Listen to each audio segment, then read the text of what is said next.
Friends இந்த வேலை கிடைச்சா போதும் உங்கள் லைஃபே வந்து செட்டில்டு தான். உங்களுக்கு ஆரம்ப சம்பளமே வந்து பார்த்தோன்னா 56,100லேருந்து 1,77,500 வந்து உங்களுக்கான சேலரியா வந்து இருக்கும். ஸோ மொத்தமா வேக்கன்சிய பொறுத்தவரைக்கும் 381 வேக்கன்சி வந்து குடுத்துருக்காங்க. ஃப்ரெஷர்ஸ் வந்து இதுக்கு எலிஜிபிள் தான். எக்ஸாம் அந்த மாரி எதுவுமே கிடையாது. உங்களுக்கு இன்டர்வியூ மட்டும் தான் வந்து இருக்க போது. Permanent government job. Last date வந்து பாருங்க 14த் ஆகஸ்ட்குள்ளார நீங்க ஆன்லைன்ல வந்து அப்ளை பண்ணிக்கலாம். ஸோ இப்ப இந்த வேலைக்கான நோட்டிஃபிகேஷன் டீட்டெயில்ஸ் நம்ம பார்க்கலாம். ஸோ காய்ஸ் இதுதான் வந்து பாருங்க உங்களுக்கு அஃபிஷியல் நோட்டிஃபிகேஷன். ஸோ இந்தியன் ஆர்மியில தான் வந்து பாருங்க இந்த வேலைவாய்ப்பு வந்து குடுத்துருக்காங்க. ஸோ இதில வந்து பாருங்க உங்களுக்கு இங்கேயே குடுத்துருக்காங்க பாருங்க. அன்மேரிட் மேல், அன்மேரிட் ஃபீமேல் வந்து நீங்க அப்ளை பண்ணிக்கலாம் அப்படிங்கிறத குடுத்துருக்காங்க. கல்யாணம் ஆகாத ஆண்கள், பெண்கள் வந்து விண்ணப்பிக்கலாம். ஸோ இன்ஜினியரிங் கிராஜுவேட்ஸும் அதே மாரி வந்து பாருங்க விதோ கேட்டகரி வந்து உங்களுக்கான ஜாப் வந்து உங்களுக்கு வந்திருக்கு. ஸோ இதில வந்து பாருங்க இந்தியன் சிட்டிசனா இருக்கிறவங்க எல்லாருமே எலிஜிபிள் தான் நீங்க அப்ளை பண்ணிக்கலாம்.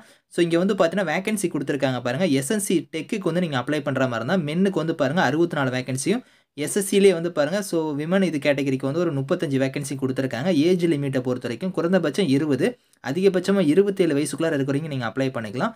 அதே மாரி வந்து பாருங்க விதோ கேட்டகரிலயும் தனியா வந்து உங்களுக்கான இது வந்து குடுத்துருக்காங்க. ஸோ நான் டெக் கேட்டகரி இதுக்கு வந்து 35 வயசுக்குள்ளார இருக்கிறவங்க நீங்க வந்து அப்ளை பண்ணிக்கலாம். ஸோ இதில குவாலிஃபிகேஷன் வந்து பார்த்தீங்கன்னா, இங்க வந்து பிரீஃபா வந்து குடுத்துருக்காங்க. ஸோ இந்த இடத்துல குடுத்துருக்காங்க பாருங்க. எஸ்எஸ்சி டபிள்யூன்னு குடுத்து நான் டெக் கேட்டகரியா இருந்தா, நீங்க ஏதோ ஒரு கிராஜுவேட் டிகிரி முடிச்சவங்க அப்ளை பண்ற மாரி குடுத்துருக்காங்க. அது எஸ்எஸ்சிலயே வந்து பாருங்க டெக் கேட்டகரியா இருந்தா, நீங்க பிஇ, பிடெக்ல வந்து பாருங்க எனி இன்ஜினியரிங் ஸ்ட்ரீம்ஸ்னே குடுத்துருக்காங்க பாருங்க. அது வந்து இந்த இடத்துல வந்து பாருங்க டீட்டெயிலா குடுத்துருக்காங்க. ஸோ அதாவது நீங்க சிவில்ல நீங்க அப்ளை பண்றீங்கன்னா, சிவில்ல வந்து நெறைய ஸ்ட்ரீம்ஸ் வந்து இருக்கும். அதாவது civil engineering, structural engineering, so building engineering, அதுக்கப்புறம் வந்து பாருங்க rural engineering, so civil technology, construction engineering இந்த மாரி வந்து சிவில்ல வந்து நெறைய ஸ்ட்ரீம்ஸ் வந்து இருக்கும். இதில நீங்க எது படிச்சிருந்தாலும் நீங்க அப்ளை பண்ணிக்கலாம். அதே மாரி கம்ப்யூட்டர் சயன்ஸ்னா அதில வந்து பாருங்க computer engineering, computer science, computer technology இந்த மாரி வந்து நெறைய ட்ரேட் வந்து இருக்கும். அதே மாரி தான் வந்து பாருங்க உங்களுக்கு எலக்ட்ரிக்கல்னா அதில வந்து எலக்ட்ரிக்கல், பவர் சிஸ்டம் இந்த மாரி வந்து electrical electronics, so applied electronics இந்த மாரி வந்து உங்களுக்கு டிபார்ட்மெண்ட் குடுத்துருக்காங்க. ஒரு இதுக்கும் வந்து பார்த்தோன்னா வேக்கன்சியுமே இங்க வந்து பாருங்க ரைட் சைடே குடுத்துருக்காங்க. எலக்ட்ரானிக்ஸ்க்கு தனியா, அதே மாரி வந்து பார்த்தோன்னா, ஸோ மெக்கானிக்கலுக்கு தனியா இந்த மாரி நெறைய வந்து ஸ்ட்ரீம்ஸ் வந்து குடுத்துருக்காங்க. இத நீங்க செக் பண்ணி பார்த்துக்கோங்க. டீட்டெயிலா வந்து குடுத்துருக்காங்க. ஸோ அதே மாரி விமனுக்கும் வந்து பாருங்க இங்க குடுத்துருக்காங்க. இதுக்குமே வந்து தனித்தனியா வேக்கன்சிலாம் வந்து இங்க ஒதுக்கீடு பண்ணியிருக்காங்க. ஸோ இந்த வேலைக்கு வந்து இனிஷியலா உங்களுக்கு ட்ரெய்னிங் பீரியட் வந்து இருக்கும். அது வந்து ஆஃபீசர் ட்ரெய்னிங் அகாடமில வந்து பார்த்தீங்கன்னா, உங்களுக்கு ஒரு 49 வாரம் வந்து ட்ரெய்னிங் வந்து நடக்கும் அப்படிங்கிற மாரி குடுத்துருக்காங்க. ஸோ அது வந்து பாருங்க இங்க குடுத்துருக்காங்க பாருங்க.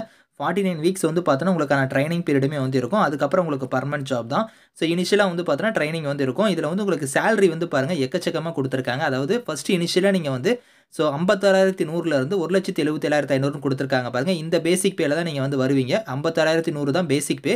இது இல்லாம உங்களுக்கு நெறைய அலவன்ஸ் வந்து வரும். இதில வந்து பாருங்க அடுத்தடுத்த புரமோஷன் நீங்க மாறும்போது உங்களுக்கு சேலரி வந்து எவ்வளோ இருக்குன்னா, அதிகபட்சமா வந்து பாருங்க ஸோ 2,50,000 லட்சம் வரைக்குமே உங்களுக்கான சேலரி வந்து போகும். இதில அந்த 56,100 மட்டும் இல்லாம உங்களுக்கு என்னென்ன அலவன்ஸ்லாம் வந்து வரும் அப்படிங்கிறத வந்து பாருங்க இங்க டீட்டெயிலா குடுத்துருக்காங்க. ஸோ அதாவது டியர்னன்ஸ் அலவன்ஸ்லேருந்து para reserve allowance, technical allowance, so அதுக்கப்புறம் children education allowance, uniform allowance, transport allowance இந்த மாரி வந்து எக்கச்சக்கமான அலவன்ஸ் வரும். உங்க கைக்கு வந்து பார்த்தோன்னா, ஃபர்ஸ்ட் மந்த் 70,000க்கு மேல தான் சேலரியே வந்து இருக்கும். ஹவ் டூ அப்ளைல வந்து பாருங்க joinindianarmy.nic.in இந்த வெப்சைட்ல வந்து நீங்க வந்து ஆன்லைன்ல வந்து அப்ளை பண்ணிக்கலாம். ஸ்டெப் பை ஸ்டெப்பா உங்களோட டாக்குமெண்ட்ஸ்லாம் நீங்க கரெக்ட்டா வந்து ஆன்லைன்ல நீங்க அப்ளை பண்ணும்போது ஸ்கேன் பண்ணி நீங்க வந்து அப்லோட் பண்ற மாரி இருக்கும். அது எல்லா டீட்டெயில்ஸுமே வந்து பாருங்க இங்க குடுத்துருக்காங்க. செலக்ஷன் ப்ரொசீஜர பொறுத்தவரைக்கும் உங்களுக்கு அப்ளிகேஷன் வந்து ஷார்ட்லிஸ்ட் பண்ணுவாங்க. ஷார்ட்லிஸ்ட் பண்றவங்க எல்லாத்துக்கும் வந்து பார்த்தோன்னா, எஸ்எஸ்பி இன்டர்வியூ வந்து இருக்கும் அப்படிங்கிற மாரி குடுத்துருக்காங்க. உங்களுக்கு எக்ஸாம் கிடையாது. ஸோ உங்களுக்கு ஷார்ட்லிஸ்ட் ஆகுறவங்களுக்கு வந்து பார்த்தோன்னா, எஸ்எஸ்பி இன்டர்வியூ வந்து கண்டக்ட் பண்ணுவோம் அப்படிங்கிற மாரி குடுத்துருக்காங்க. So last date of online application வந்து பாருங்க 14த் ஆகஸ்ட்டுக்குள்ளார நீங்க வந்து ஆன்லைன்ல வந்து அப்ளை பண்ணிக்கலாம். ஸோ இந்த நோட்டிஃபிகேஷன், இந்த அப்ளை லிங்க்ஸ் எல்லாமே வந்து நான் கீழ குடுக்குறேன். விருப்பமும் தகுதியும் இருக்கிறவங்க அப்ளை பண்ணிக்கோங்க. Thank you friends.